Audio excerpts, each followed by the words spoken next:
should plan whatever way the renewable energy concepts, projects, and any kind of consultation could be promoted.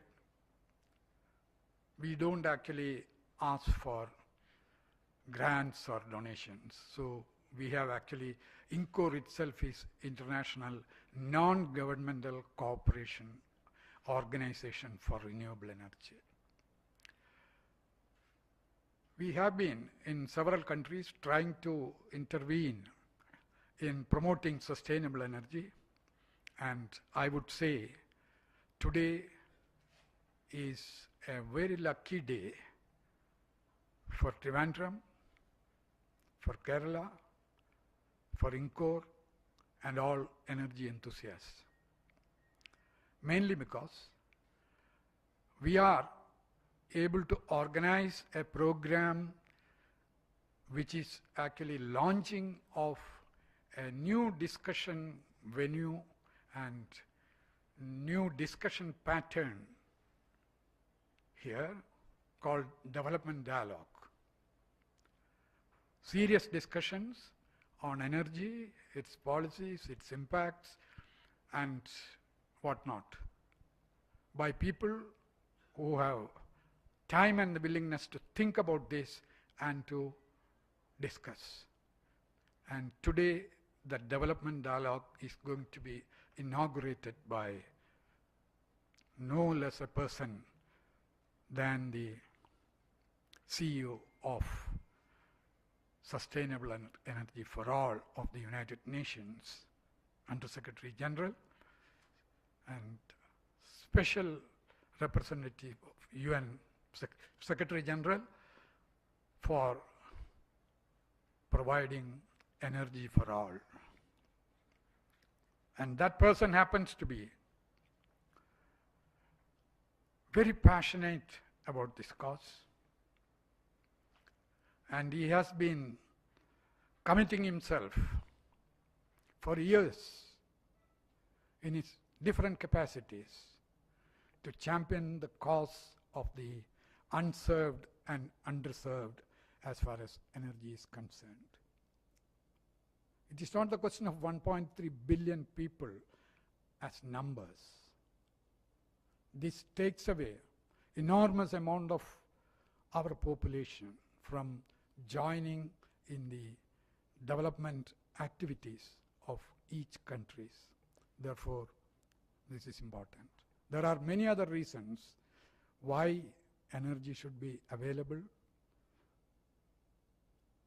to the people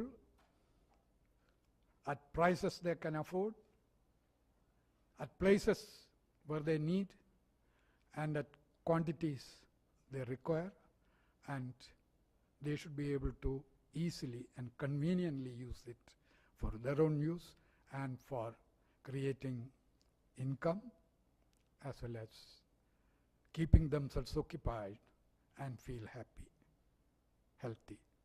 So this is actually the motto of Ingcore, and to champion this development dialogue, of course, the Nurul Islam University and the NIMS Hospital, as well as its energy wing called the Mitra Samyoga Energy, or kind of an affiliation with Sun. And we are starting this dialogue today. And this is a very different kind of dialogue. We don't actually believe in inauguration or anything of that kind. We have actually the most distinguished speaker that you can think of in Trivandrum on energy, Dr. Kande Yumkala. Of course, Dr. Yumkala will be introduced here by Dr. Jabamalai Venanchi Arachi, a long-time associate of him in the United Nations Industrial Development Organization and former principal advisor to Dr. Yumkala while he was 2 terms Director General of UNIDO. He has actually changed the whole UNIDO's concept of industrial development, giving a new look for the place of energy in it. and the place of both the industrial development and energy in the lives of the people. Now, he is actually driving a great mission.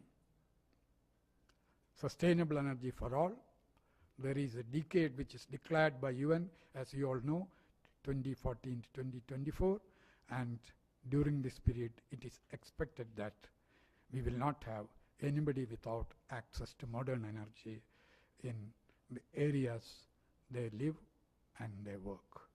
So this is a great effort, and I do not want to extend my welcome speech.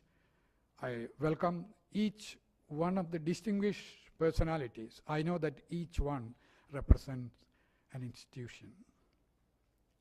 Each one is seriously committed to promotion of sustainable energy and taking it down to the people where it has not reached. So we have carefully selected this number of people to be here to start the dialogue, and we expect this dialogue will be repeated every 3 months. Once in 3 months we will have a dialogue of this type, and this is open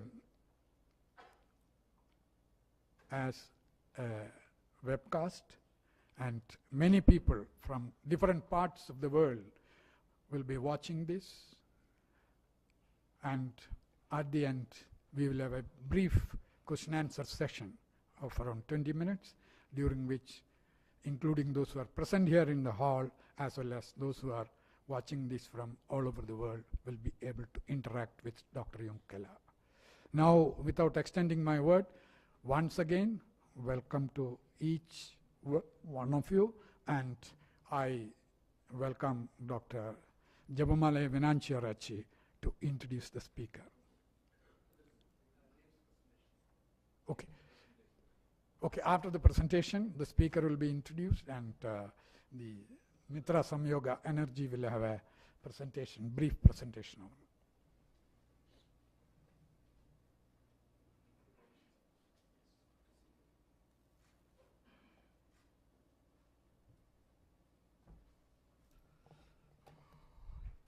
Good evening, everyone.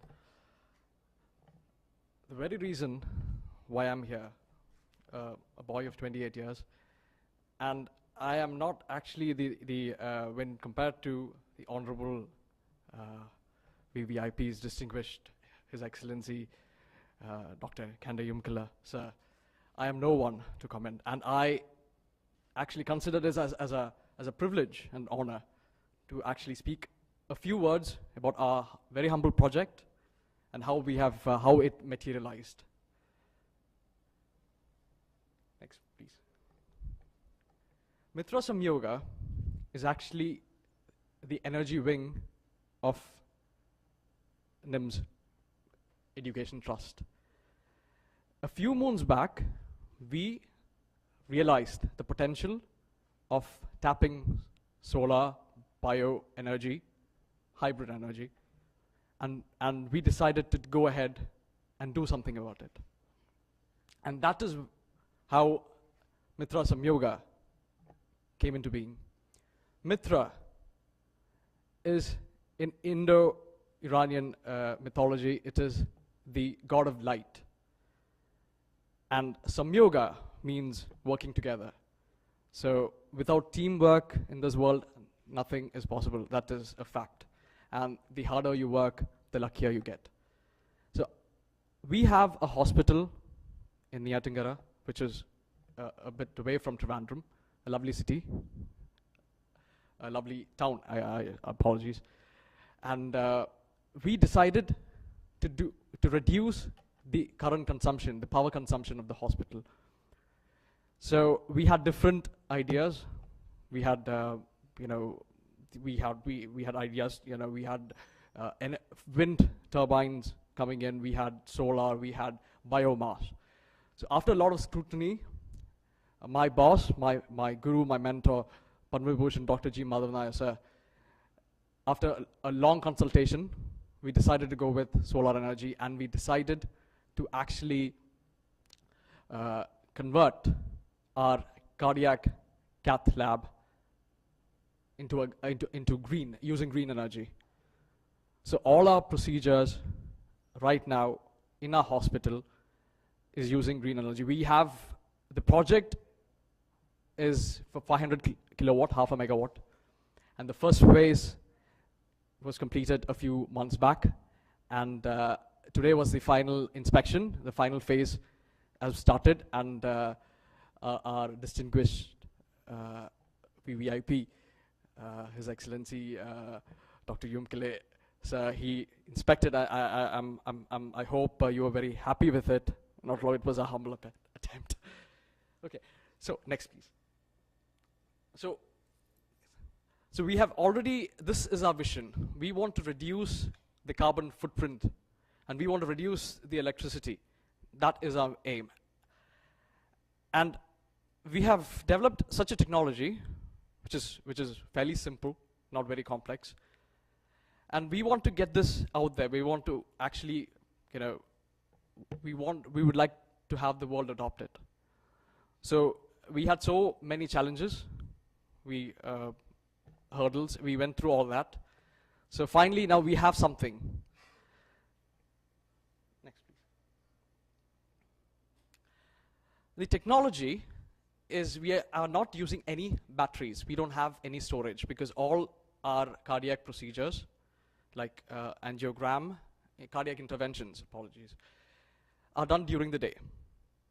So we have introduced a single phase inverter system to and 600 odd panels to convert the DC power to AC. And this is actually fed into the system, into FT10 we call it. It is our cath lab. The power requirement for that machine is around 130 kilowatt at peak. So now, on present day, we are actually producing nearly 220 watt, and this is expanding as we speak. To actually do something innovative, we wanted support, and all the media, we received a hand from all the walks of life. We are very grateful for that. And the uniqueness of this technology is even the last watt of power is utilized, and this is what we call a triple redundancy technology, because suppose if the solar power fails, it will automatically fail, as in during the evening when the voltage is very low, it will automatically switch over to our grid. And suppose if that fails, then it automatically switch over to the generator. So we will not have a powerless situation. And this does not involve any batteries. So the cost of investment is minimal, and you will have a return on investment, because there's no need to actually replace the batteries every 5-6 years. So this is actually the lab. This is where all the cardiac interventions are being done. So this is what now, this particular setup uses solar power, and during the night it will switch over. So even during night, so there is a saving. So imagine we have a 100 watt bulb. 50 watts will come from solar, and the next 50 we will take from the grid. It's like a mix and match setup. Next, please. We had a few visitors. Honorable Governor, former Governor of Kerala, Sri Sheila Dikshit ma'am. She was very impressed. She gave us a few suggestions which really made a lot of difference. And then this happened a few months back, and then I think we only reached a stage where we were only closing to 200 kilowatt. Now we have 50 kilowatt more. Next, please. This is our Honorable High Commissioner of Rwanda, Mr. Joseph Momcho, and he ideally wants to implement this in Rwanda, because I'm sure everybody knows that there is a power crisis. much worse than what we face. We should consider ourselves as blessed to be in this part of the world. And this is what we intend to do. So this is a service to society, and the entire technology is not a person's effort. It was a joint effort. It was developed under the guidance of Dr. G. Madanasa, and we would like to take this further. So we are expecting in the next few months we will reach our complete capacity, and we would love to have each and every one over there to actually witness it. And what about the future? The future is very interesting. It's very exciting, because right now you have seen the panels. Just imagine a scenario where you don't have any panels. We have this thing. It is in the research phase now at the university. We call it the quantum dots. So this can be applied to any ink, paint, and you can actually virtually paint a surface, and that will start generating electrons. So virtually, just imagine the amount of money you'll be saving if you paint all over the place, and that starts any surface, your roof, your window, your skirtings, wherever it is, that will start producing electrons. And this panel is having a disadvantage, because it is the electron, it actually it reacts with the oxygen, and there will be a slight depletion, which will not happen here. So we'll have good electrons going out. So that means the overall efficiency will be excellent. Just to give you a comparison, the best solar system till date is only 17% efficient. A 5% increase can actually help us a lot. This is just a snapshot of one side of our setup, and we are extending. We have a few there, a few here. I just didn't want to make this a very long presentation. I don't want to bore you. So if you are in the vicinity, please hop in, and we will love you to take you around. And because this technology is not rocket science. Anyone can adopt, anyone can replicate. We just want everyone, we just want the world to benefit from it. Thank you so much for your time. Thank you so much for listening. Thank you.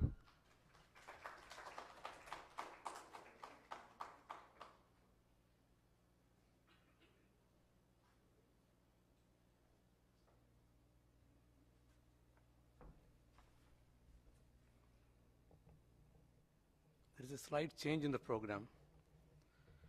We are supposed to have Dr. Jabamala introducing our guest to you. And that we will do it after one of the most proud moments of Ingcore. We are introducing a new award called Beautiful Mind. Those people who do something great to the society, we want to reward them. So this is indeed a proud moment for Ingcore, an NGO who stands for the promotion of renewable energy, to have Dr. M. Kela to inaugurate our first development dialogue and deliver his famous extempore speech. Today he's going to do something extra more, because he asked me like, are we confined only to the podium, or can I move around? Because once you move around, a lot of thoughts will come out. Let us wait to hear that. Whenever we do environmental campaigns, we always say that this world is given to us by our future generations. They've given us a loan to us. So we had to give it back to them in the good condition, so that they can also use in the future. Now, as a shocking moment for all of us who are veterans in promoting renewable energy, we recently had a story. A 7th standard student ventured into our area and did much bigger than what most of us does. So I want to introduce M.Phil Subramaniam. First, let us hear a small video. Then I will introduce him.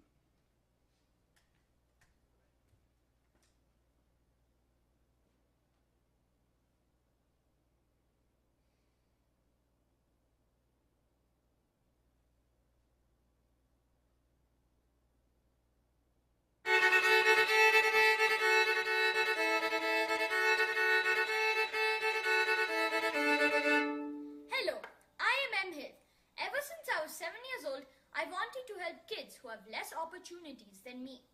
When I was 8 years old, I went door to door raising money to help rebuild schools and houses that were destroyed by the earthquake that occurred in Haiti.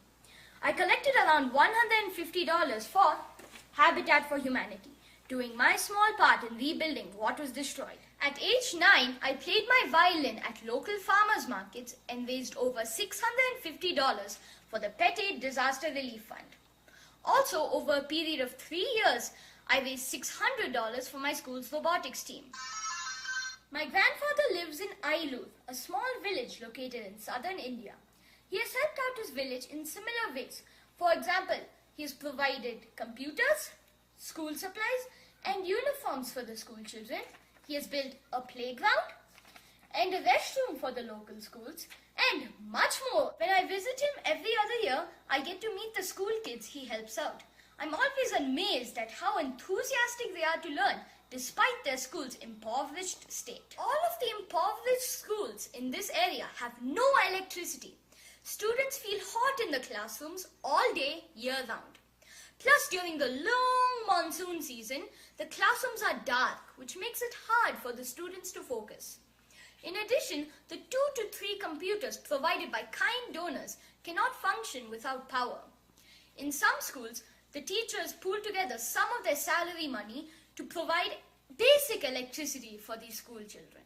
I want to help out these school kids in a more substantial manner. So I created the non-profit organization Solar Systems for Schools. I want to provide solar electricity for schools, impoverished schools, all over the world. I'm asking for $5,000. Once again, that's $5,000 to provide 2 impoverished schools with solar electricity. Depending on the success of this campaign, I would like to help out impoverished schools all over the world. In addition to this money, I've raised a little over $1,000 by playing my violin at the farmers market this season. By the end of this year, I would like to have raised $2,500, enough to provide a 3rd school with solar electricity. I'm also looking at schools in Colombia and Mexico. Remember, this project of mine relies on your generosity. Thank you for watching.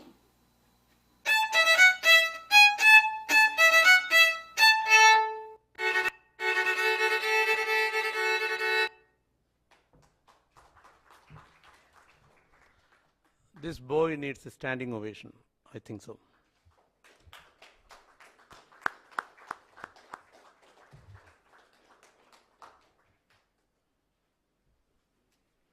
I asked his grandparents, what is the meaning of Emher? We said, it's a short form of emperor. It's truly, he is looking at that height. He will definitely reach there. Now, let me give a small brief on him before the awarding ceremony.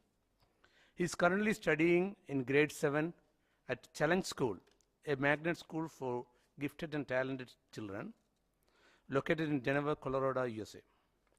He excels in maths. His favorite subjects and geography came in the top 10 in the National Geography B contest at the state level. He is an ardent environmentalist.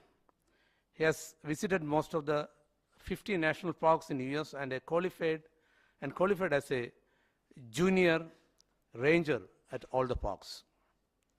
In addition to playing violin, Western classical, he is a keen swimmer and a cyclist, always willing to help others.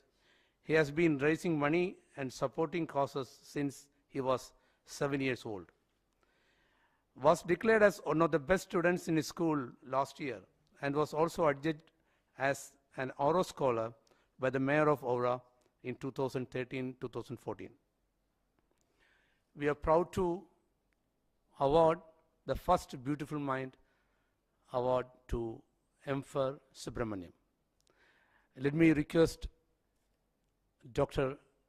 Arachi to accompany the guest to the stage.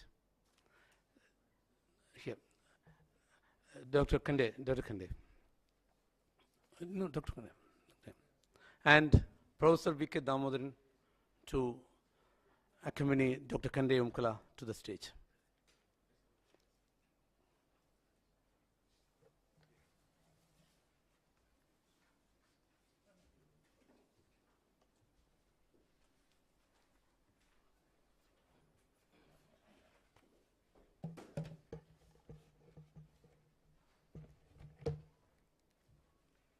Let me read the plaque.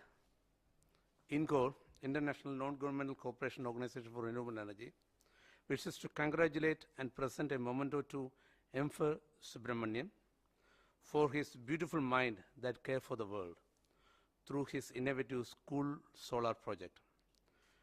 Presented by Dr. Kande K. Umkala, UN Under-Secretary General, Chief, UN Mission on Sustainable Energy and all, Sustainable Energy for All, and Special Representative of the UN Secretary General.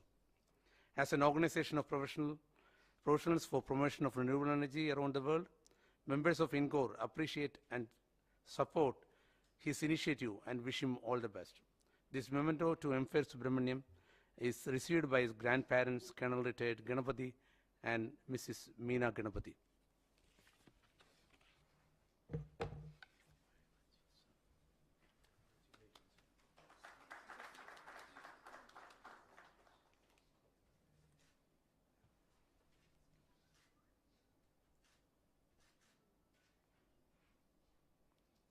Emperor might be watching this over the web, and he will be very proud to see this scene. Thank you very much. Thank you all. He will come online to say thank you. He is online now. He's online now. But at the end of the program, we'll request him to be online and talk to us.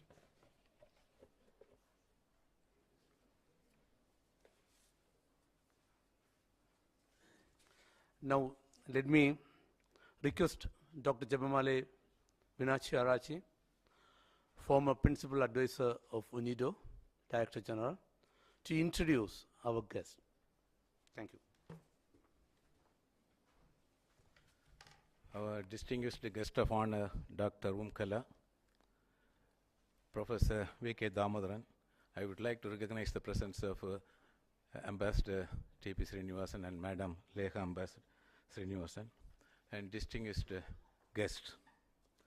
To be honest, I have a very difficult task. This is the 5th time I am introducing him within 2 days in different meetings. 3 meetings in Chennai and 2 meetings here.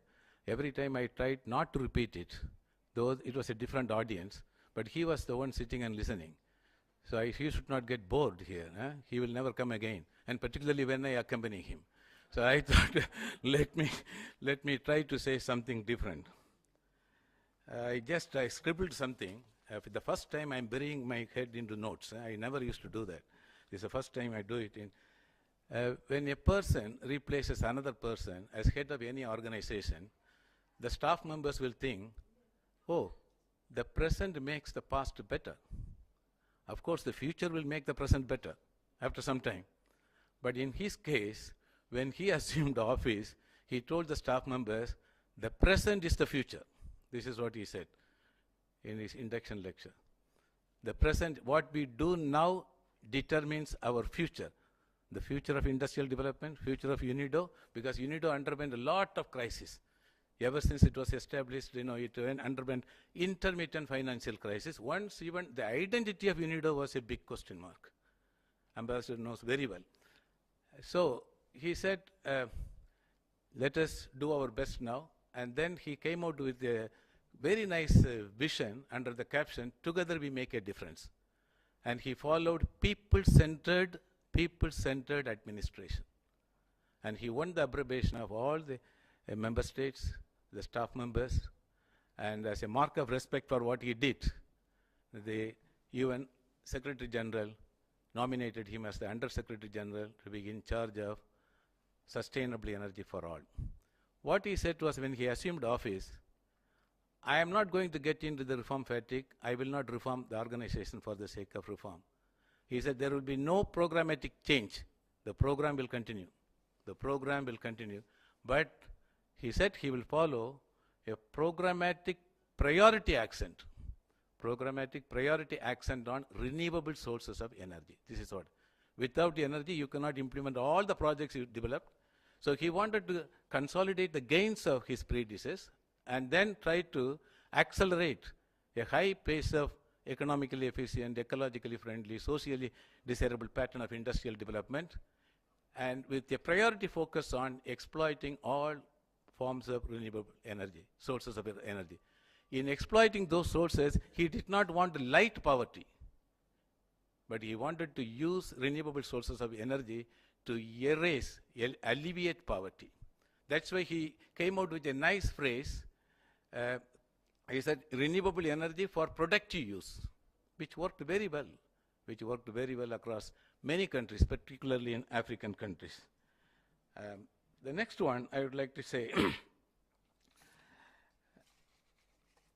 let me look at it. Oh, I had problems in going to the next one, not like, okay, I finished it. Okay, he has great respect for Indians. He picked me up as his principal advisor. You know, Ambassador, what my enemies told him? He told you he's too simple, he's always cracking jokes, he has a lot of humor. It's a high-profile job. Please reconsider. It's a high-profile job because simplicity was a disadvantage. Humility was a disadvantage. Sense of humor was a disadvantage. They could not blame anything else. So they picked up that one, and they went to him and said, please, it's a high-profile job. I will just imitate what he said. I don't want to listen to anybody on this planet about this man. No one has to convince me what he is up to, what he is capable of and not capable of. The degree of confidence bestowed upon me gave me a big boost. And then he took me as principal advisor. Now his advisor, Mr. Gulati, he is also Indian. He is also Indian. But we also reciprocated. You know what we did? When the Madras University celebrated the 150th anniversary, he was given honorary Doctor of Literature. Dr. Manmohan Singh standing on the right-hand side, Madam Sonia Gandhi on the left-hand side, in front of 6,000 participants in the Senate auditorium and in the presence of all union ministers. So we also reciprocated it in a manner worthy of appreciation.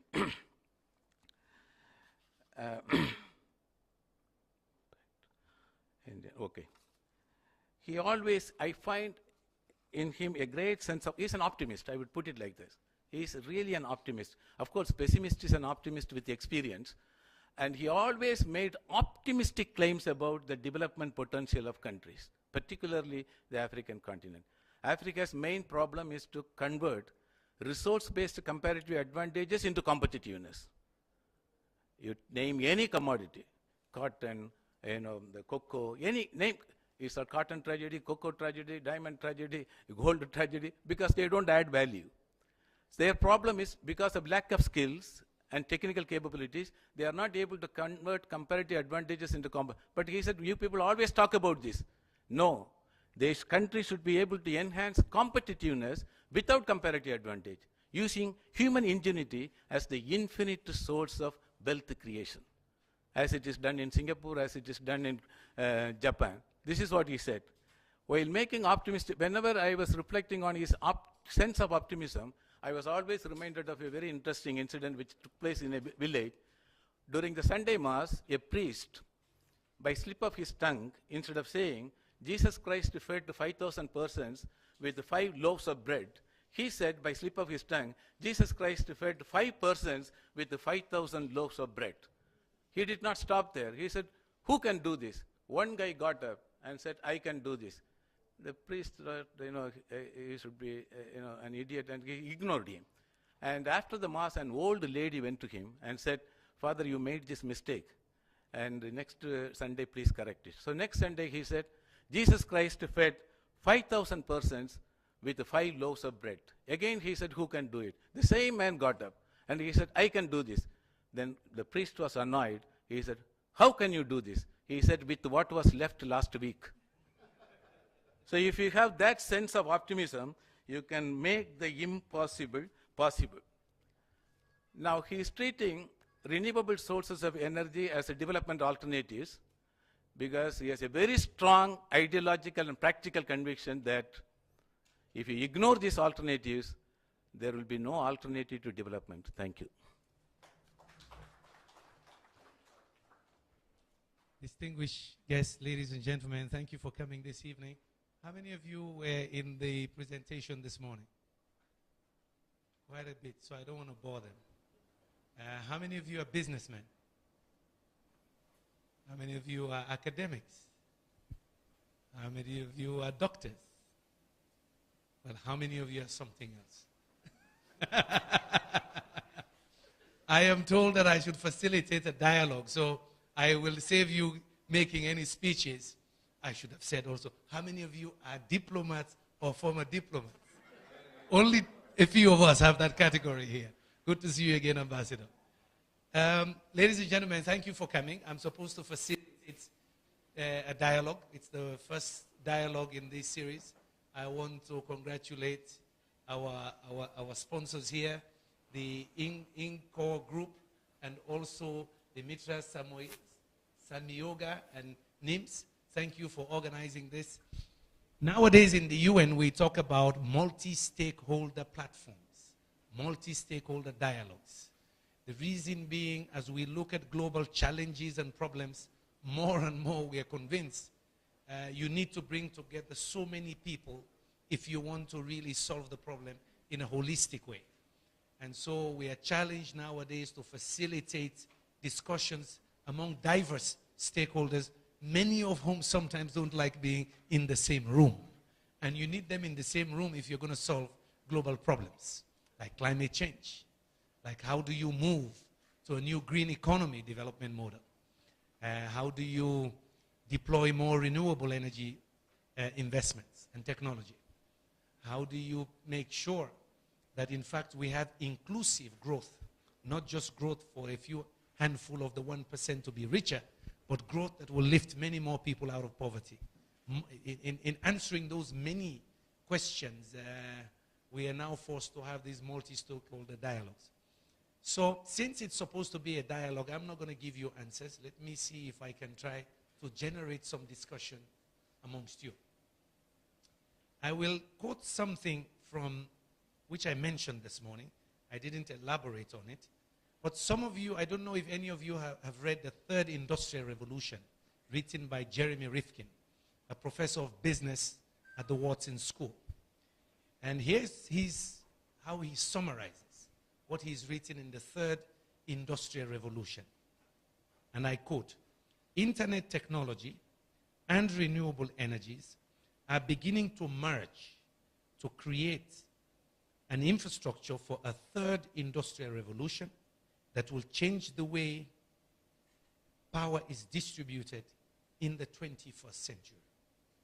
That will change the way in which power is distributed in the 21st century."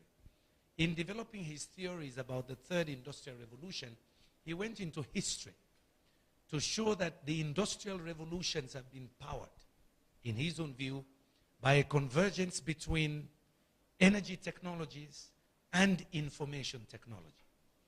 He says the first one was using coal for steam and then having the printing press. And in his view, the steam encouraged mechanization and therefore more value addition. He said, but they needed a new way of disseminating information amongst the workers and amongst the population. So the printing press came by. They could quickly print material and distribute. He said that was a convergence that drove the first industrial revolution. He believes the second industrial revolution was powered by electricity and, of course, the emergence of computers. Therefore, in his view, the third industrial revolution will be driven by the convergence between renewable energy technologies and, in fact, advances in digital communications. And so that's my question to you. How many of you believe that? How many of you think that is a reality? So he talks about the energy internet, a time when energy will be democratized, that each one of you sitting here will decide, wake up in the morning and say, I don't want to be connected to the central grid anymore. I'm going to put up my own solar panel, put my own battery downstairs, and I supply myself energy. And Mr. Government, if you need energy, I sell some to you too. Better still, I'll also use an electric car and I'll charge it with my own energy system. So he calls it democratization of energy, thanks to renewables, so decentralized distributive power. Imagine what that does to the utility companies around the world. When each of you leave this room and say, no more central power, I switch off the grid. Now I'm my own power supplier. In fact, it is so real that now we discuss with the energy experts that consumers will become prosumers of energies. They consume, they're extra, they sell to the government in the grid. Now let me see. How many of you have I convinced that that will happen? Madam, do you think that future will come? It will come, and it is happening already. We ourselves have solar-powered our complete household, including the AC, the fridge, the microwave, and we don't depend on KSEB at all. And the difference I find is my microwave, which used to move very slow and sluggishly with KSEB connection, is now really going very fast with full heat, and my fans are moving very fast with the solar power. So I completely believe that it is going to happen, and it will happen. One score for the energy revolution. Who does not think this is realistic? You're all renewable energy people. You're convinced already. But you see, I also saw that in the NIM today, at the hospital, what he just showed here. The young man, Mr. Nire, is telling us it is possible, so they've made that choice. They've made that plunge already. That now we integrate solar with the grid and with diesel, all in a seamless integration, and that's the future we believe could happen. Unfortunately, it's happening too slowly. We believe it could happen, but it is too slow. I'm hoping that many more will be doing this in the coming future. And we need to do it fast. Because based on all the studies, given what we're doing now, business as usual, we're approaching a 4 to 6 degree temperature rise by the end of the century. We continue to produce and use energy in a way that is, of course, threatening the whole planet. So, yes, it is possible, but we believe we should scale it up and we should deploy those technologies faster. But of course, there are barriers. But Jeremy goes even further. He goes even further. He says, then we may not need the big utilities, but if we need them, they need to change their own business plan as well. Because today their business plan is based on the fact that they have to sell more electricity. So some of us waste it anyway, but they're happy we pay the bills. How do they change their own business model to make profit not by using more energy, but by encouraging consumers to use less? That's one big challenge we have. Because remember, the model for almost 100 years is you produce centrally and you sell somewhere else. But with distributive, decentralized power, we're going to change that model, hopefully in the near future. But we need to move fast, because climate change is becoming even worse. Even some of those countries that committed that they will lower emissions did not do it. They increased it. And we need private cash. It's going to cost a lot of money to do this. Now, that's the other multi-million-dollar question. How do we incentivize the private guys to bring the cash in? I give you some numbers that we are looking at. In Sustainable Energy for All, we set one major goal, 3 targets. Achieving universal access to energy, sustainable energy for all, was our main goal. Within that, we set 3 targets. Universal access to energy, doubling the annual rate of improvement of energy efficiency, doubling the share of renewables, all by 2030. Connecting the 1.3 billion people that have no access to electricity by 2030. Improving energy efficiency by doubling the annual rate, and then doubling the share of renewables. We believe we should do all of this to stay within 2 degrees, but leave nobody in darkness. To do those 3, the World Bank, the International Energy Agency, have estimated for us that the world needs to invest $600 to $800 billion a year. How do we raise that money? Governments don't have that cash. The Indian government wants to eradicate energy poverty, I think in 5 years. That's the new plan. I'm so happy about that. Do you think they'll get the private sector to play ball, to join them in that? What would they need to do? You're the youngest in this room. I don't think there's anybody as young as you, Mr. Nire. How would you help your government achieve that target to have universal access to energy in the next 5 years? Do you think it's a vision that can be achieved?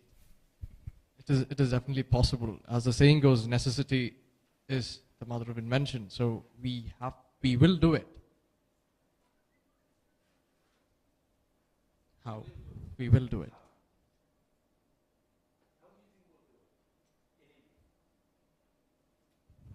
We have.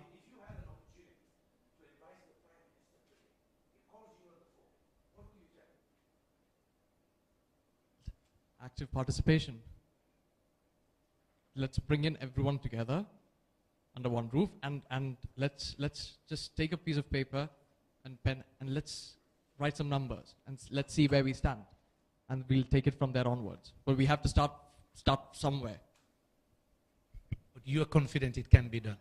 Well, let me take one of the professors. Professor, do you think we can achieve this? You want to go next? I think, to me, lack of awareness is the problem. Awareness about this energy and all that, because we are using the governmental energy and all that without the knowing of renewable energy and all that, no? So we have to give some awareness, and we have to promote some private sectors to come in and bring some social entities into the rural sector and made some energy and all that. How would you do that as a creation? How would you do? Who do you want to sensitize? Is it a politician?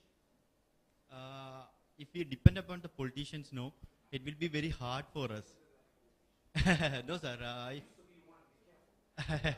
No. We have to do it in minimum time. That is the problem. We won't take much. If we depend on the government and all that, it will take a long span of time. If we concentrate on universities, some colleges, self-development institutions and all that, can be possible. Any private sector guy in the room, how do we incentivize you to join this push to get universal access in India in the next 5 years?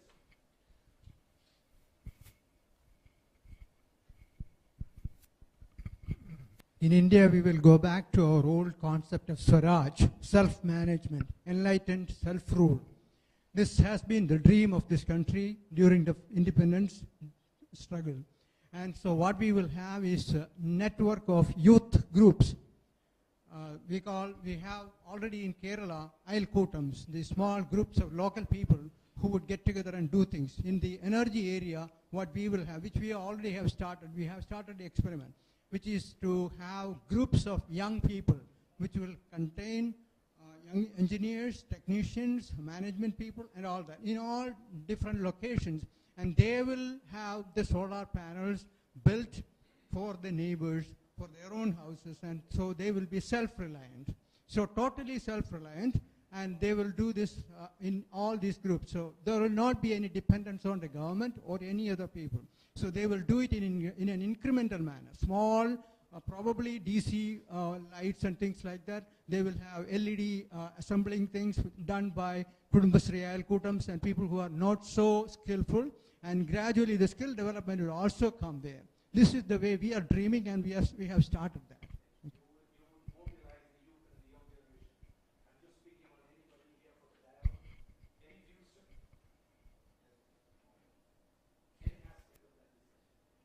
So I feel that it should be more consumer driven, so that you can involve the people to be more development minded, and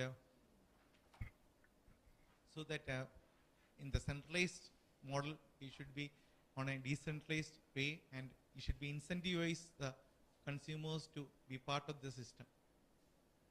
We have to do all of the above. At the global level, what we are trying to do now is to create these public-private platforms in a real term. I give you an example. When we looked at the finance challenge, we decided to bring together commercial banks and the multilateral development banks, the World Bank, the Asian Development Bank, and national development banks like the Brazilian National Development Bank. So a private bank, Bank of America, in a group with development banks, which is not usual. We had to do that, and we put them together for about 8 months. The Secretary General and the President of the World Bank convened them, almost 20 of them, but led by the Bank of America, to develop instruments that we need to put in place if we're going to leverage private capital. And you might wonder, I mean, Bank of America by itself is a big bank. They may not need help from anybody, but the reality is they needed help. They needed these multilateral development banks if you want them to invest in developing countries to help with the risk mitigation. Private companies are scared to move into some of the new energy systems because they're worried that the governments will change policy in the middle of the game. What they call policy uncertainty, political risk. Remember, they borrow money to invest for 50 years. So they build a beautiful concentrated solar power plant. But after 5 years, the government changes. The new government comes and changes the policy. Meanwhile, they've borrowed. And it's happened in some countries. So for new energy systems, this political risk is worrying many companies to come in. They don't trust governments yet. But they're very committed to this, going in the long term.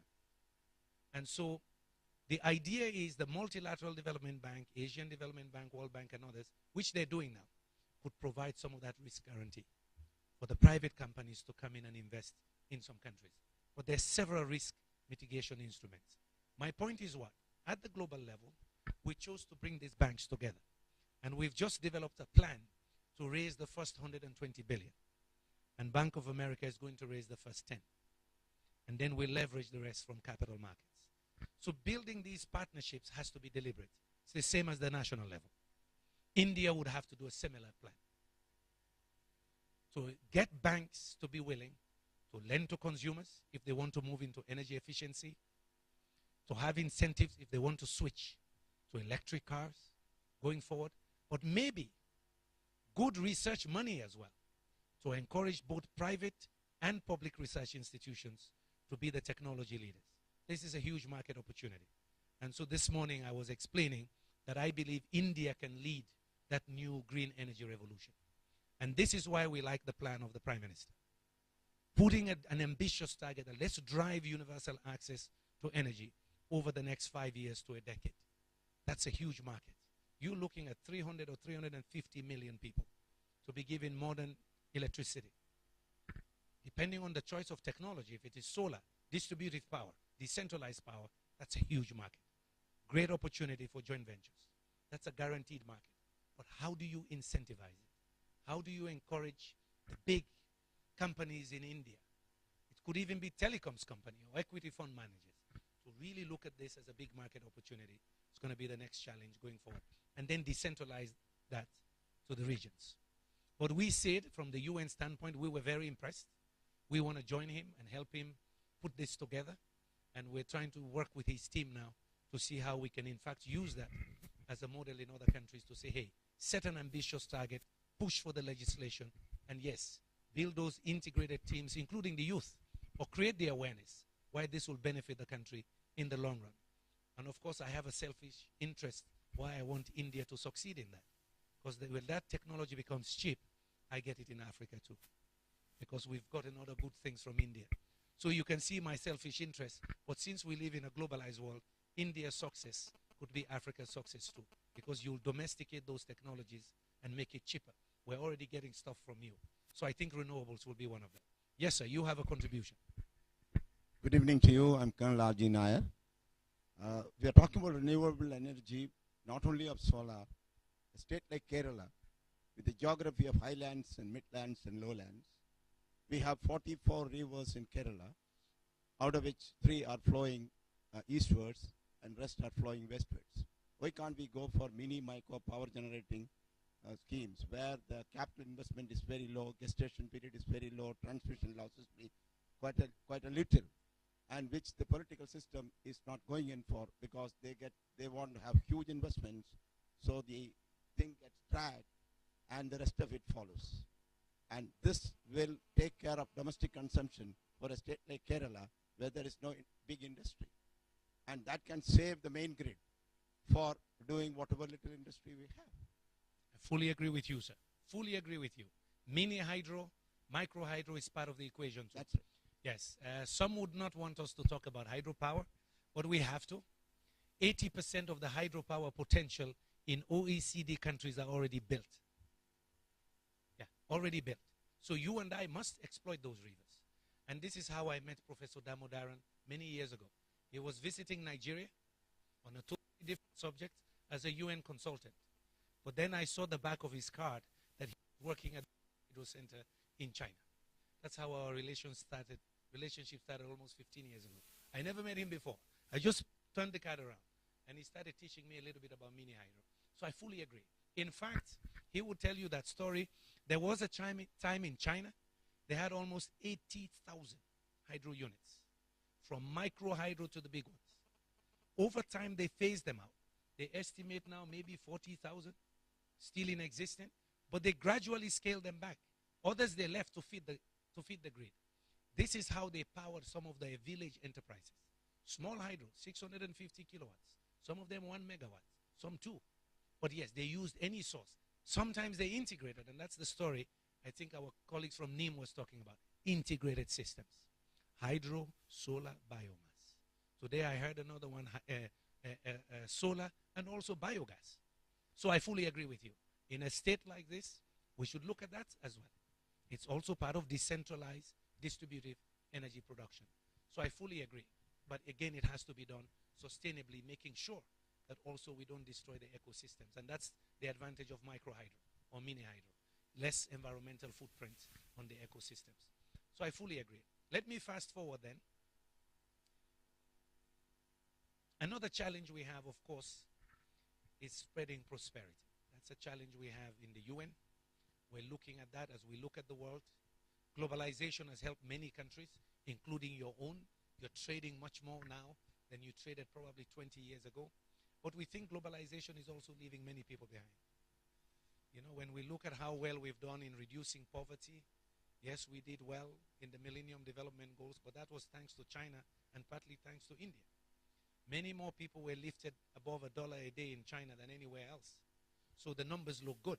But in my continent, poverty deepened. So as we look at globalization going forward, we talk more about inclusive growth these days. Inclusive and sustainable growth.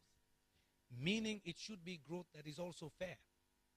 Growth that will spread prosperity for others. And this is where I also think about the African story. Some of you may not have heard me say this today. In 2050, we will be 2.2 billion. Probably the most populous continent. 2.2 billion Africans. Meaning we're adding another billion between now and 2050. We're sitting on most of the world's minerals. In my poor country, which is always ranked the poorest of the poor, we're either the last one or number 5 poorest or number 2. We have the 3rd largest deposit of iron ore. We just discovered oil and gas. So I say to people around the world, I know you want my minerals. I know you also want my oil and gas. But my children also deserve to live a good life, right? And when we are 2 billion, the world will not be safe. Another 1.5 billion poor people without electricity. That's not a fair world, is it? And today they took me to one of your business schools where the priests were pushing me to talk about ethics and morality to students, looking at their own future. So as we look at the world, the Secretary General and the President of the World Bank are putting a lot of emphasis on still poverty reduction and inclusive growth, lifting more people out as we take advantages of globalization and, of course, the economic opportunities that they bring. We worry. We worry that if more people are left behind without prosperity, without hope, the world will not be stable. When people lose hope, they do bad things, right? So here again is a challenge for you in business, you in public policy. How do we have policies that will encourage that kind of inclusive growth? Because my children and grandchildren have a right to ask questions of me. That did you just trade everything we had, natural resource wealth, and destroy the environment in our location, and now our population doubled? What will they do? So as we look at trade relationships around the world, we emphasize again fair trade, inclusive growth, but also the need for sustainability. We see some countries pushing sustainability in their national environment. When they come to Africa to do business, they forget all those standards. The environment is the last thing they think about, right? It's about profits. That's not a fair world. Unfortunately, we UN, we have to deal with that. I told the students today that on our platform in the UN, the Secretary General is dealing with all kinds of crises. And he has no privilege to choose between them. He has to deal with all. Political instability in one part, insurrection in another, the same time climate change, same time poverty deepening, unfair trade, injustice, human rights abuses. That's what we have to deal with on a daily basis. When I travel with the Secretary General and see him operate, just think about yourself. You move from one political crisis trying to negotiate peace, and then the next time you're talking about green growth and climate change. The man's schedule is full. When we have the General Assembly, sometimes the Secretary General has 130 appointments within 1 week to meet 130 heads of states. Different subjects. Some of them have domestic issues. Others have cross-border issues. That's how much he has to deal with. And of course, representing all the challenges we make. The rest of us have to deal with around the world. My country is facing Ebola crisis right now in our region. You've heard about it. In New York, in September, we were trying to deal with climate change on the 23rd. Well, we were busy with climate change, but he had to run off to do a summit on Ebola because that could devastate the world too. And I know India is very cautious about that as well. So in this hyper-connected world, in fact, I borrowed that terminology from the managing director of the IMF. She believes that we have moved from the industrial age to the hyper-connected age. And that hyper-connection is introducing its own challenges. Cyber crimes. But Ebola also raised our attention. That the way we are interconnected now, a disease in one location could spread in no time. We saw it with SARS. But this Ebola shocked everybody because it's the first time in 50 years that it is an urban Ebola crisis. In an urban center, but within 4 months, 5 months, it was already in the US, right? In Spain, in other places. So this is now beginning to challenge our global biosafety systems. Now I moved you from energy to these other issues to say, in this global dialogue, you don't have the freedom to just choose your pet subject, that you only like energy. You got to deal with the other issues too. Social inequities, poverty, women's rights and human rights. You don't have the privilege of just choosing what you like and leaving the rest. Because we do live in one global community. It's one earth that we have. When one part of the world abuses it, everybody suffers. If you look at climate change, the African continent accounts for less than 3% of greenhouse gas emissions. But the worst impacts of climate change, if business as usual continues, will be in Africa. Why should we pay for somebody else enjoying good life, having air conditioning, which we don't have? But that's the reality of the world. Pollution, carbon, has no passport, has no color. It just travels, and we all suffer. It is for that that we push sustainable energy for all. That we can achieve sustainable energy for all with its 3 targets and keep the world within 2 degrees, but we leave nobody in darkness. This is our campaign. We ask you to join that campaign. We ask you to make it a reality as we see the young generation trying to do in India. Today, 2 young people in your community, one in the States trying to light up a school, another one here who has already invested now. NIMS has already invested in electrifying their hospital with renewable. They're telling us it is possible. For us, the old folks, the question is, are we ready to take the hard decisions? The politicians take the hard decisions, whether it's for micro-hydro, whether it's for incentivizing private sector participation or R&D. Are we ready to take those hard decisions to make sure we don't leave the young generation with a debt to pay? That would be a very hard debt to pay. We've had a good life. You should hold us accountable. So the old man who said we should mobilize the youth, I want to mobilize the youth to hold you and me accountable. To ask us, are we taking the right decision? To challenge their politicians, use their mobile phones and internet. When it comes to renewables, that you've got to take the right decision. And do a few visits to their local representatives because it is about their future. If we don't move into a green economy, we don't do more energy efficiency and renewables, we will be living a death of our children. And it is real. In my part of the world, climate is changing. We get rain in December, which we didn't get before. That's the time we're supposed to harvest crops. Now we get rain, so crops don't dry up. More diseases. So we are already experiencing it, but I know in your region as well. In the small island states, they're experiencing it right now. That is not a fear of that's not a negative world. I hope with your knowledge and expertise in India, that in fact India will lead the next green energy revolution. The same way you led the green revolution for agriculture. I'm an agricultural economist by training. I read a lot of the literature on India, how you move the green revolution using technologies around the world.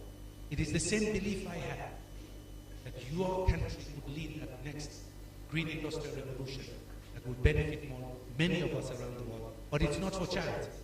Then you become the leaders of the new clean technologies and that third industrial revolution that Jeremy Rifkin described. Thank you very much.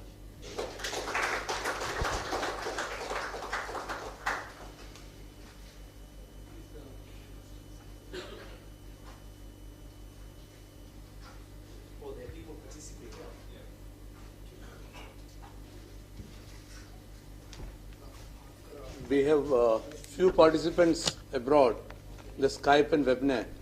Mr. Ismaili, do you have any questions? If you have any questions, can you just type some text? Mr. Ismaili is from Iran. Gustavo is from Brazil. And who is from Africa? Alessandro from Accra.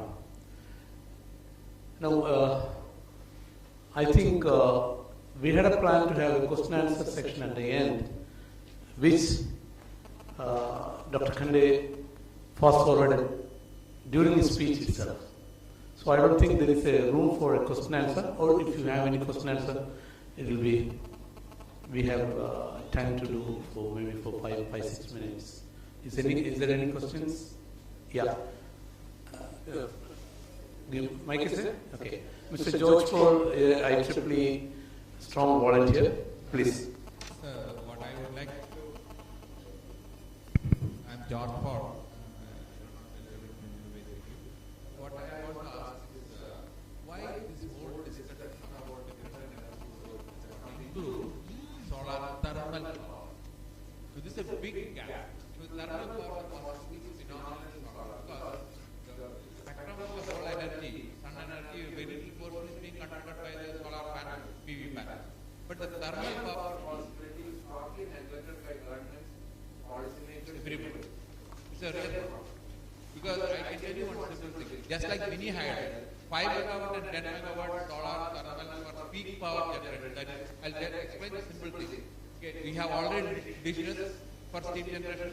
So that same dishes can be adapted. A few of them together, oil, 400 degree thermal oil is heated, stored underneath in tanks. All technologies are available. And converted into steam, low pressure steam in the evening, run low pressure turbines are available. All technologies are available, supposed to just integrate. Tamil Nadu government twice publicized tender for 5 and 10 megawatt. Nobody responded. That's because big companies are not interested, just like microhydro. These are all small plants, but this can specifically work for 4 hours in the evening and meet the peak power. So this is a big possibility. If UN could take up this solar thermal could be little more visibility and try to push it, it will be a big step. Thank you. CSP is coming up. Professor Damodaran says, I know there are a number of experiments, even in Morocco. There's a lot of work in Morocco now done on CSP. In Desert Tech is struggling to get financing, but they're doing Noor 1 and Noor 2 on their own. So there's a number of countries are beginning to look at it. We don't know if it will go up to bigger commercial scale, but I know it's big, it's on the table as well.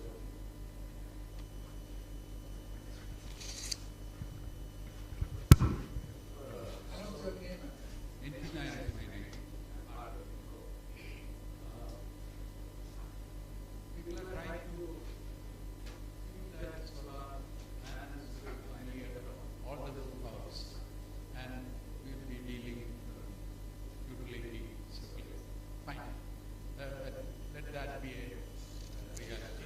As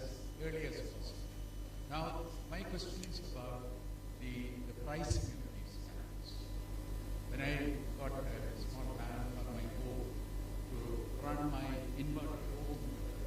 I paid nearly $3 for the about 180 rupees, Indian rupees. And in a subsequent situation, I could get a panel for about $60 rupees. But then I find that it stays there. Doesn't come to it. What's your recommendation? Two things could happen. Researchers are capable of bringing out panels which are above 15% efficiency, which is the running rate now. Suppose it is 20 or 30, we can find. Or somebody said the dollar, the per watt rate cannot come below half a dollar. Because silicon cost is going to stand.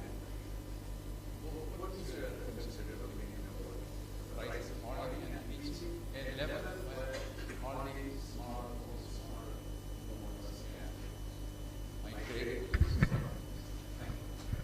What I hear from solar panel producers and some of the energy experts, they believe panel prices will drop significantly in the next decade.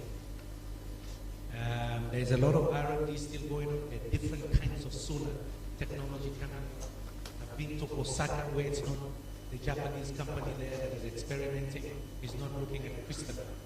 They're moving into a technology that is a hybrid of LED. They're trying to adapt the technology they've used for LED lighting into glass to generate power. And they're betting on the future.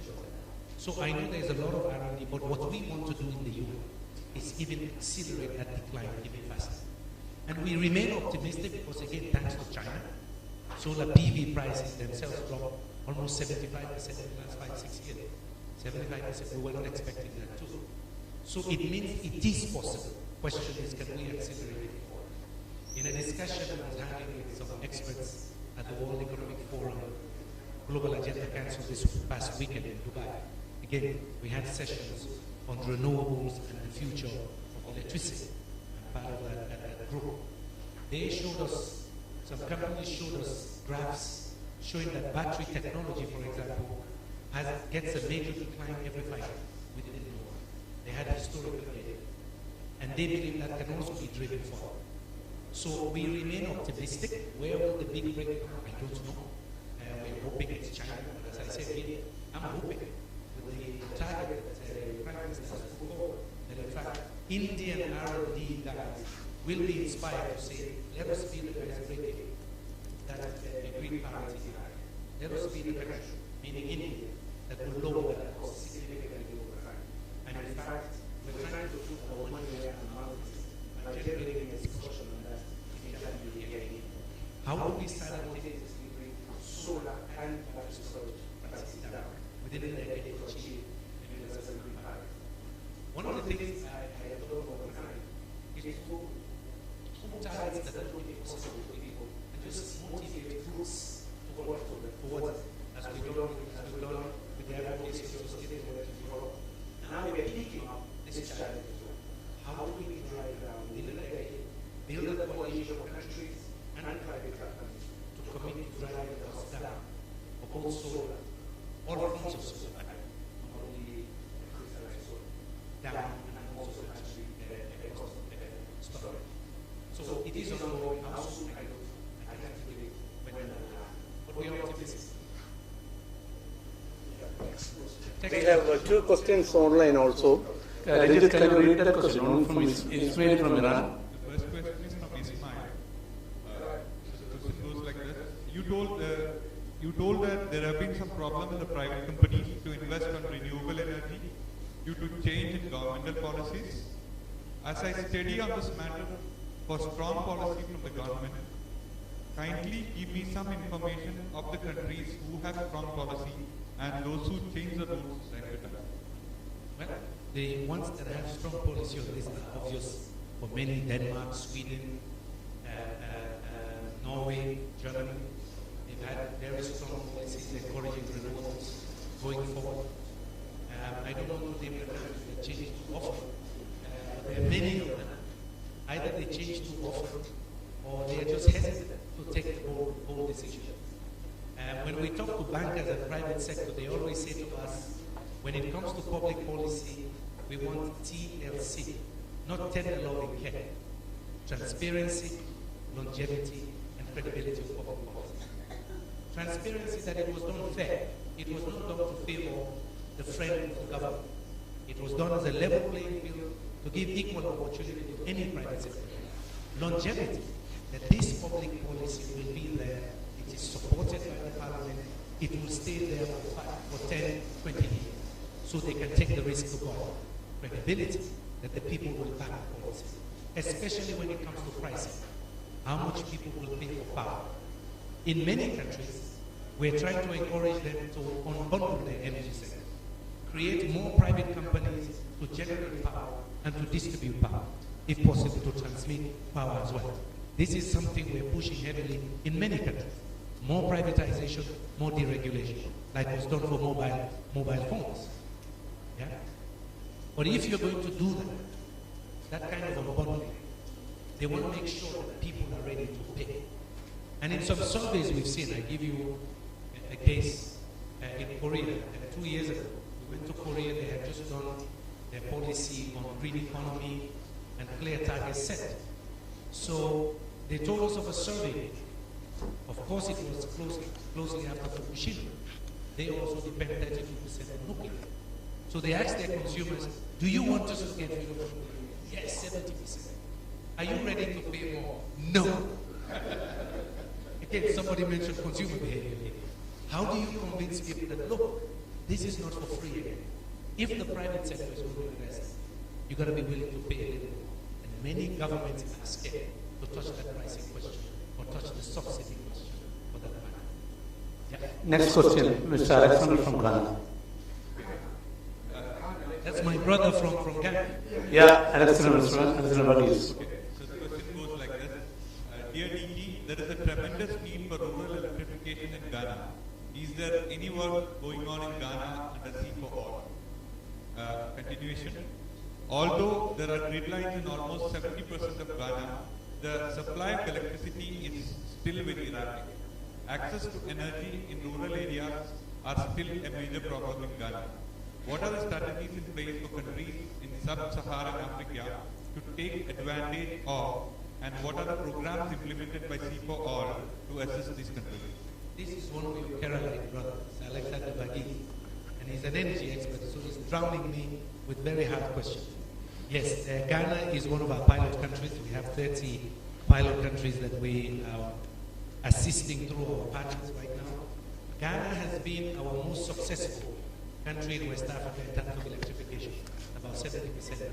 The rest of us, most of us, 20% or less. Nigeria maybe 50%. So Ghana has done well. They've been very consistent in their rural electrification programs. There are a number of assistance coming in from various countries now to support Ghana on decentralized distributing power from Germany, from European Union as well.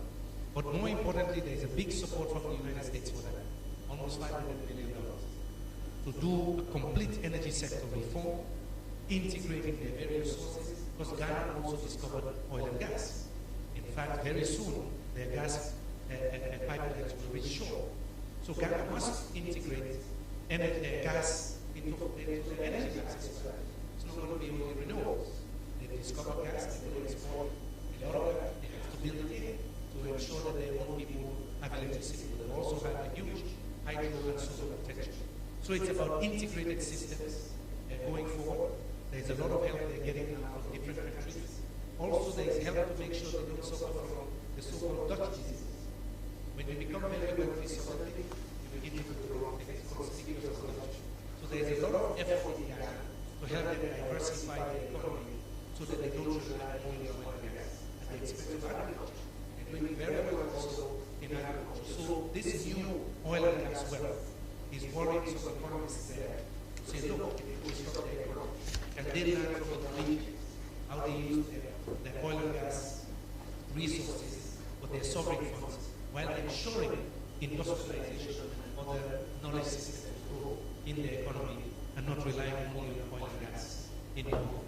To go back to the Iranian guy, the Norwegian example is very good to look at. Norway is pushing now at 90 or 100% of their electricity to come from renewables. But they have oil and gas right now. Why do that?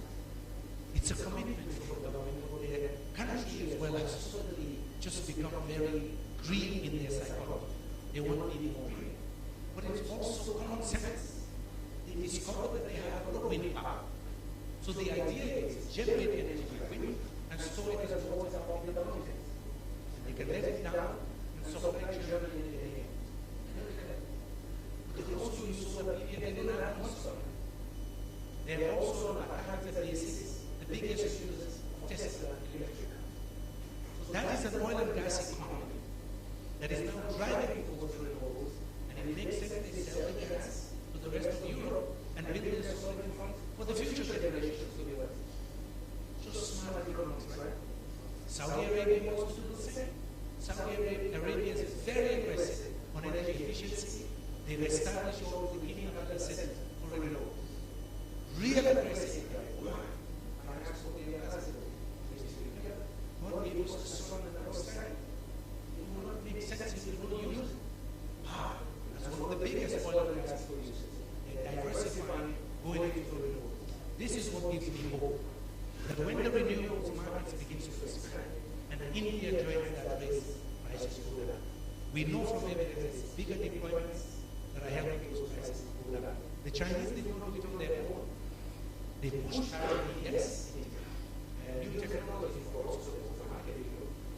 So it's that kind of collaboration more that solar technology can go down. By the way, I talked a lot about solar, but I'm also for wind.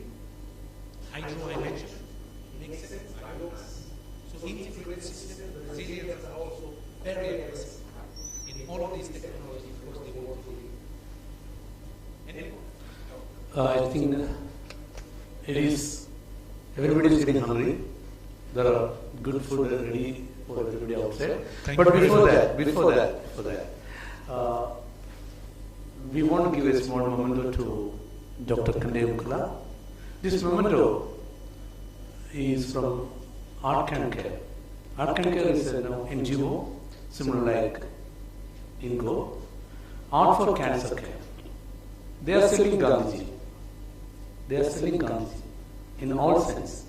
His paintings as well as his teachings.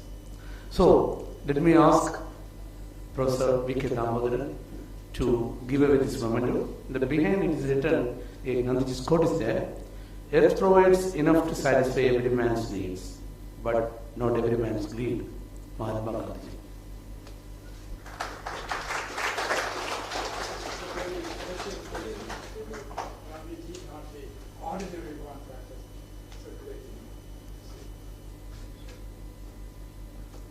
Thank you. Thanks to Adrian Joseph, the artist who painted this. So, for the conclusion, every meeting we have a vote of thanks. But before I go to that, because in all the meetings, we always used to promote Excluding Knowledge Line magazine. 10 years, so many subscribers, but not enough. This year's issue, this month's issue, is talking about Ebola in a very extensive manner. Previously, Dr. Kandeyamkala also talked about Ebola. Let me invite C.N.T. Nair, editor of, chief editor and publisher of Excluding Knowledge Line, and the founder pillar of Ingcore to propose a vote of thanks.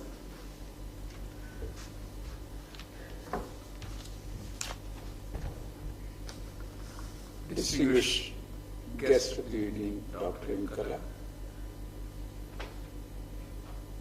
renewable energy practitioners and enthusiasts who are assembled here, and invited guests.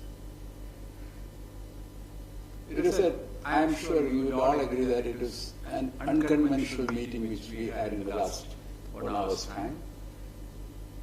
No king's chair here, and guests sitting there and coming to the mic and talking in a regular, routine way. It was a totally family kind of interaction, and I think it should set a new practice or a trend in our future Ingcore meetings as well. We should be doing this kind of close interaction and exchange of ideas. Wonderful. Now, as you all know, we are honored by the august presence of Dr. Ingcore. And sir, it was a great experience for all of us. And a learning as well, even though I might be elder to you by several years. I think I had learned quite a lot of things from your end, the way in which you have been dealing with all of us, discussing and conveying your ideas in a very emphatic way. It has been a great experience. Thank you very much for finding time to come to this country of state of ours and mixing with us and interacting with us. Thank you very much.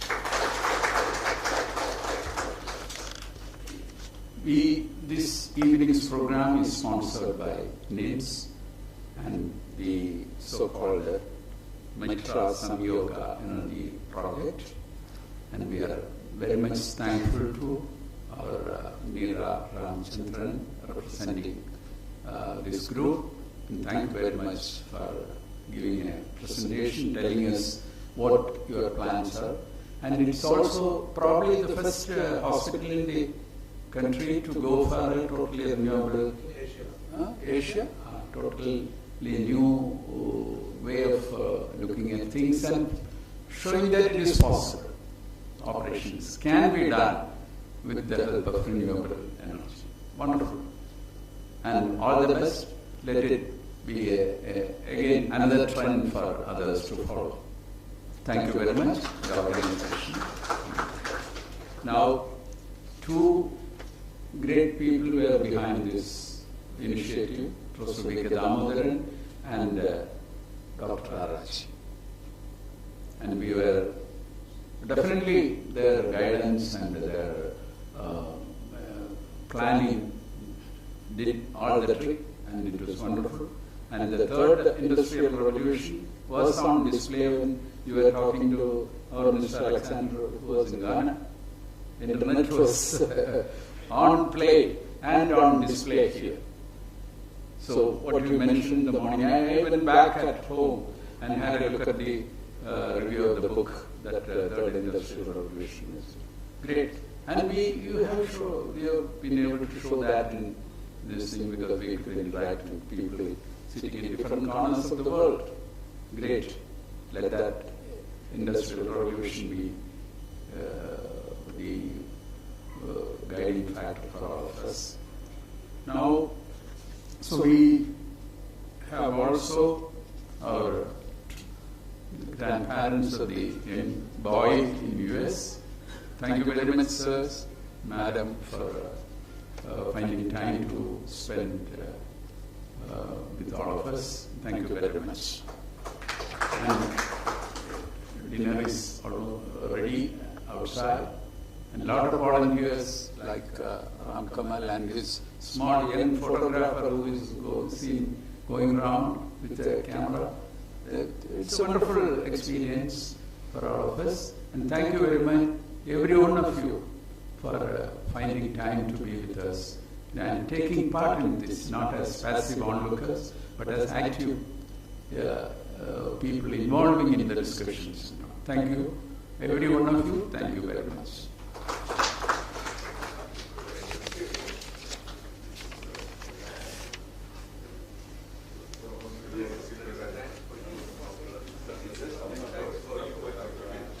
Hospital in Neyatingara, which is a bit away from Trivandrum, a lovely city, a lovely town, I apologies. And we decided to reduce the current consumption, the power consumption of the hospital. So we had different ideas. We had, we had ideas. We had wind turbines coming in. We had solar. We had biomass. So after a lot of scrutiny, my boss, my guru, my mentor, Padma Vibhushan Dr. G. Madhavan sir, after a long consultation, we decided to go with solar energy, and we decided to actually convert our cardiac cath lab into green, using green energy. So all our procedures right now in our hospital is using green energy. We have, the project is for 500 kilowatt, half a megawatt, and the first phase was completed a few months back, and today was the final inspection. The final phase has started, and our distinguished VVIP, His Excellency Dr. Yumkele, sir, he inspected. I hope you are very happy with it. Not all, it was a humble attempt. Okay, so next please. So we have already, this is our vision. We want to reduce the carbon footprint, and we want to reduce the electricity. That is our aim. And we have developed such a technology, which is fairly simple, not very complex. And we want to get this out there. We want to actually, you know, we would like to have the world adopt it. So we had so many challenges, hurdles, we went through all that. So finally now we have something. Next please. The technology is, we are not using any batteries. We don't have any storage, because all our cardiac procedures, like angiogram, cardiac interventions, apologies, are done during the day. So we have introduced a single phase inverter system to and 600 odd panels to convert the DC power to AC, and this is actually fed into the system, into FT10 we call it. It is our cath lab. The power requirement for that machine is around 130 kilowatt at peak.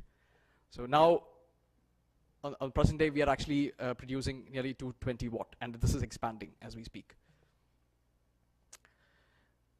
To actually do something innovative, we wanted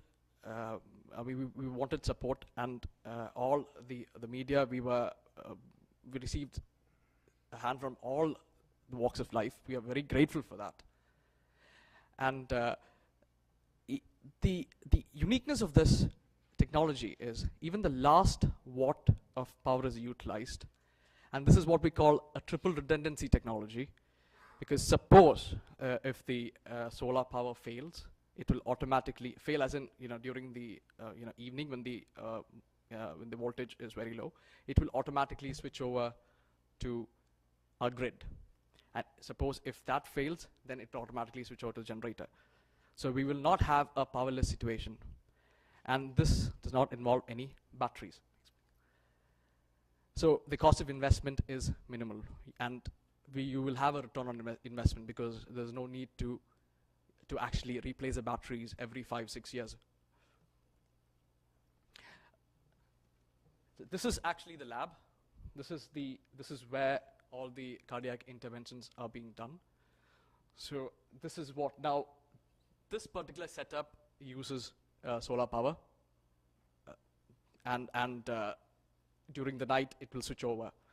So even during night, I mean, you know, so there is a saving. So imagine we have a 100 watt bulb. 50 watts will come from solar, and the next 50 we will take from the grid. It's like a mix and match setup. Next, please. We had a few visitors. Honorable Governor, former Governor of Kerala, Sri Sheila Dikshit ma'am. She was very impressed. She gave us a few suggestions which really made a lot of difference. And then this happened a few months back, and then I think we only reached a stage where, you know, we were only closing to 200 kilowatt. Now we have 50 watt more, 50 kilowatt more. Next, please. is the Honorable High Commissioner of Rwanda, okay, Mr. Joseph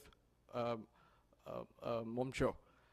And he ideally wants to implement this in Rwanda because I'm sure everybody there is a power crisis much worse than what we face. We should consider ourselves as blessed to be in this part of the world. And this is what we intend to do. So this is a service to society, and the entire technology is not a to the people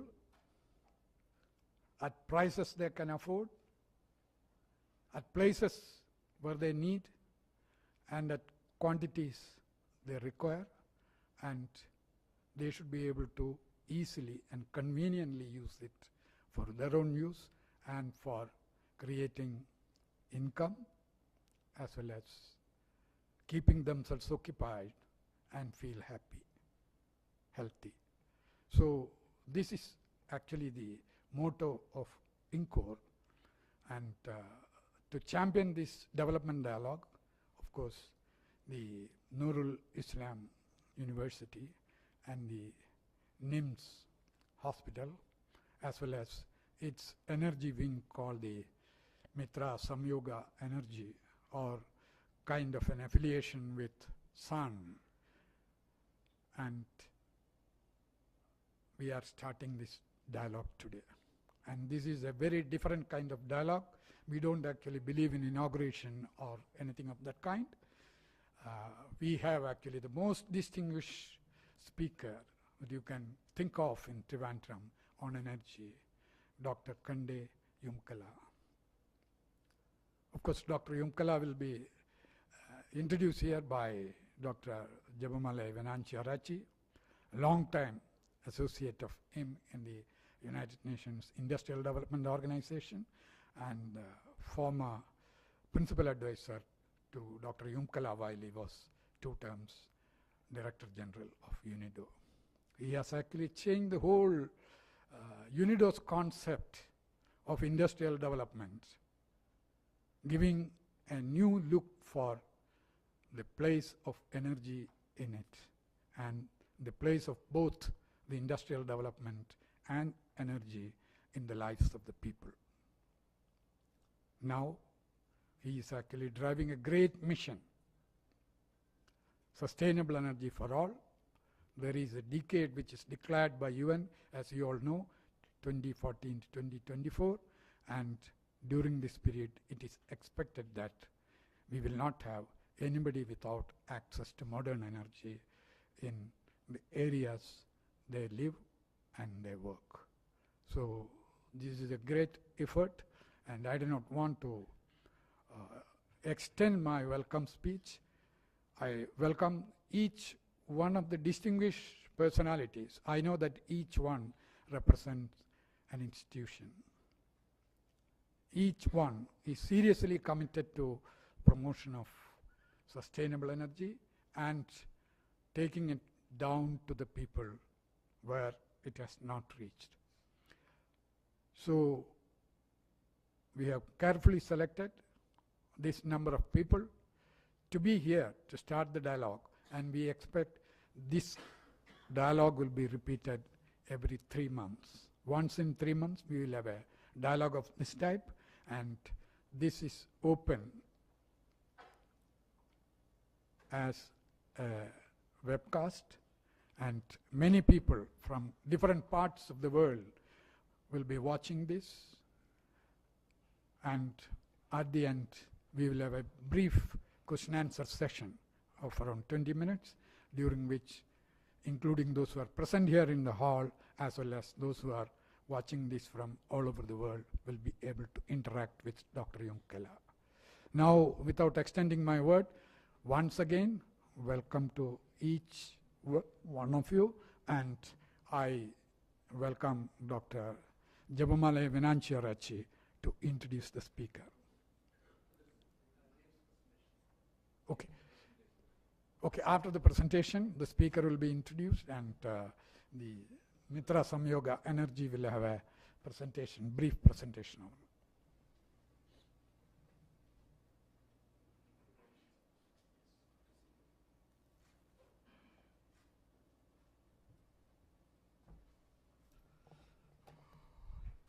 Good evening, everyone. The very reason why I'm here, a boy of 28 years, and I am not actually when compared to the Honorable VVIPs, distinguished His Excellency Dr. Kanda Yumkala, sir, I am no one to comment, and I actually consider this as a privilege and honor to actually speak a few words about our very humble project and how how it materialized. Next, please. Mitra Samyoga is actually the energy wing of NIMS Education Trust. A few moons back, we realized the potential of tapping solar, bioenergy, hybrid energy, and we decided to go ahead and do something about it. And that is how Mitra Samyoga came into being. Mitra is in Indo-Iranian mythology, it is the god of light. And Samyoga means working together. So without teamwork in this world, nothing is possible. That is a fact. And the harder you work, the luckier you get. So we have a hospital plan, whatever way the renewable energy concepts, projects, and any kind of consultation could be promoted. We don't actually ask for grants or donations. So we have actually, Ingcore itself is international non-governmental cooperation organization for renewable energy. We have been in several countries trying to intervene in promoting sustainable energy, and I would say today is a very lucky day for Thiruvananthapuram, for Kerala, for Ingcore, and all energy enthusiasts. Mainly because we are able to organize a program which is actually launching of a new discussion venue and new discussion pattern here called development dialogue. Serious discussions on energy, its policies, its impacts, and whatnot, by people who have time and the willingness to think about this and to discuss. And today, the development dialogue is going to be inaugurated by no less a person than the CEO of Sustainable Energy for All of the United Nations, Under Secretary General, and Special Representative of UN Secretary General for providing energy for all. And that person happens to be very passionate about this cause. And he has been committing himself for years in his different capacities to champion the cause of the unserved and underserved as far as energy is concerned. It is not the question of 1.3 billion people as numbers. This takes away enormous amount of our population from joining in the development activities of each countries. Therefore, this is important. There are many other reasons why energy should be available